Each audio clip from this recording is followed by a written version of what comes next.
агентии мубориза бо коррупсияи Тоҷикистон бо дастгирии дафтари Созмони амният ва ҳамкории Аврупо дар шаҳри Душанбе аввалин пурсиши умуми ҷумҳуриявиро дар бораи хатарҳои коррупсионӣ баргузор намуд. дар ин пурсиш 10 000 сокини синни 18 то 64 сола аз 28 шаҳр ва ноҳия иштирок карданд. аз рӯи пурсиш бармеояд ки 20% пурсишшудагон баҳогузорӣ карданд ки гӯё аз нигоҳи онҳо бештар хавфҳои коррупсионӣ дар соҳаи маориф дида мешавад.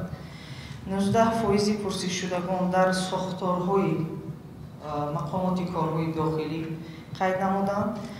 16.7% пурсишшудагон дар сохторҳои соҳаи тандурустӣ ва ҳифзи иҷтимоии аҳолӣ қайд карданд.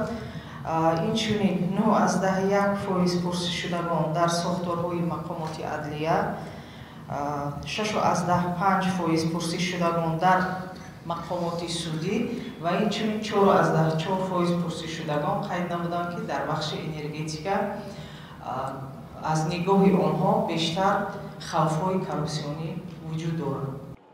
аммо ба назари Фарҳод Одинаев, фаъоли маданӣ, ин пурсиш наметавонад воқеиятро ба пуррагӣ бозтоб диҳад. пурсишҳои социологӣ дар ҷомеа танҳо қисмате аз ин мушкилотҳоро метавонад инъикос кунад. дар асл мардум он чизеро мебинад ки ҳар рӯз бо ӯ рӯпарӯ аст.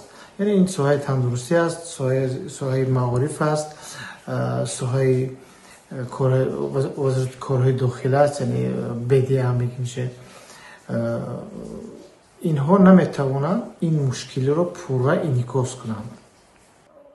дар соҳаҳои рӯзмарра фасод дар шакли майда аст, вале равшан аст, ҳар рӯз онро мебинанд.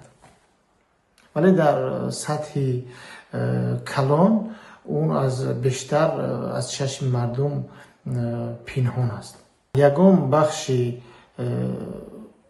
ҳукумат аз фасод орӣ нест. танҳо фарқият дар шакли фасод аст. дар агентии мубориза бо коррупсия гуфтанд, барои гузарондани ин пурсиш ҷомеаи шаҳрвандӣ низ ҷалб шудааст, вале аз ҳеҷ ниҳод ё афроде ном нагирифтанд. баъзе коршиносони мустақил дар Душанбе гуфтанд, аз чунин пурсиш хабар надоранд, аммо барои беҳбудии чунин назарсанҷиҳо пешниҳодҳое доранд.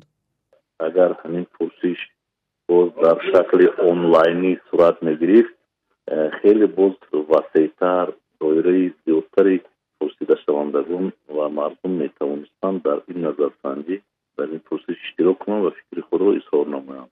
ин ҳамаҷ яке аз вариантҳои васеътар кардани доираи фаҳмиши бештари ақидаи мардум нисбати ин раванд ё ин масъала мебошад. тибқи иттилои расмӣ, дар 6 моҳи аввали имсол агентии мубориза бо коррупсия беш аз 1200 ҷинояти коррупсионӣ ва хусусияти коррупсионӣ доштаро ошкор кардааст. ҷиноятҳои коррупсионӣ бештар дар ҳукуматҳои маҳаллӣ, соҳаҳои тандурустӣ, замин ва маориф ошкор шудаанд.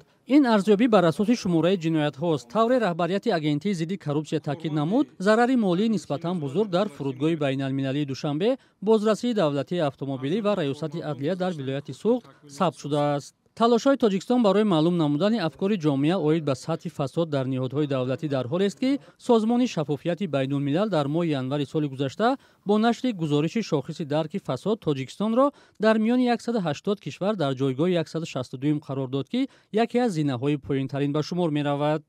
маълум нест омӯзиши афкори умум то куҷо метавонад вазъро дигар кунад, аммо ҷалби васеъи сокинон ба баррасии он ба гуфтаи муаллифонаш таъсири мусбат хоҳад дошт.